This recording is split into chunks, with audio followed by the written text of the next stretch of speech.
Second house starts at 7:30? Well, Lloyd, that's what I'm trying to tell you. There may not be a show. She hasn't walked out already, has she? No one knows what she's doing. She's locked herself in the dressing room. She won't speak to anyone. You've called beginners? Yes. I can't make a big love scene from cold in 5 minutes. It's not dramatically possible. Well, she had a bust up with Gary before, of course. Brooks had a bust up with Gary. Brooke? Not Brooke Dottie. Oh! Dottie.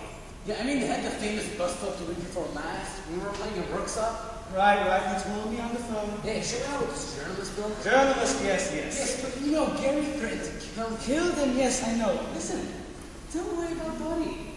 She's got money in this show. Well, yes, but now it's happened again. 2 o'clock this morning, I'm woken up by a great banging on my door. It's Gary. You want to know where Dottie is? She hasn't come home. Jim, let me tell you something about my life. I have the Duke of Buckingham on the phone for 1 hour to me every evening after rehearsal, complaining that the Duke of Gloucester is sucking point sweets through his speeches. The Duke of Clarence is off for the entire week doing a commercial for Madeira. Richard himself, would you believe, Richard III has gone down with a back problem. I keep getting messages from Brooke about how unhappy she is here. Now she's calling herself a doctor's certificate for nervous exhaustion. She's going to walk.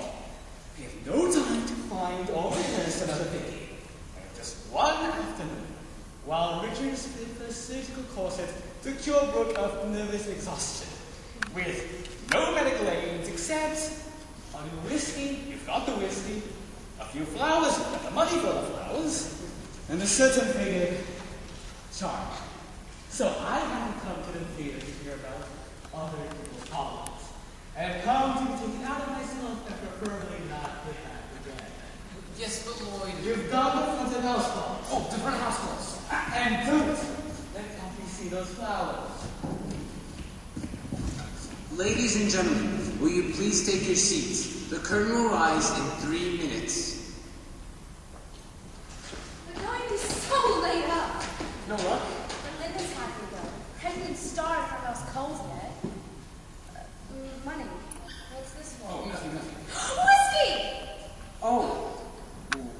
Is it? Where did you find that? Oh. Up here. You mean cells are hiding around the stage now? I'll put this in the ladies' room. We just won't go looking in there. No.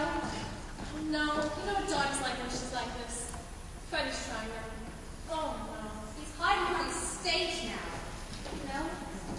Well, he didn't try for very long, but conscious. No, well, He's hiding around the stage now. no, Gary came rushing out in a great state. I couldn't quite understand what he was saying. I often feel with Gary that I missed something somewhere. You know how stupid I'm about these kinds of things. He's alright, is he? Who, Gary? Anything but by the sound of it. I mean, he's going on. Gary's going on. Of course he's going on. Well, tell us about Gary not going on. Yes, because if you have to go on for Gary, then Poppy can't go on for Dottie, because if Poppy is to go on for Dottie, you'll have to be on book. She's getting forced to go. Money. Money?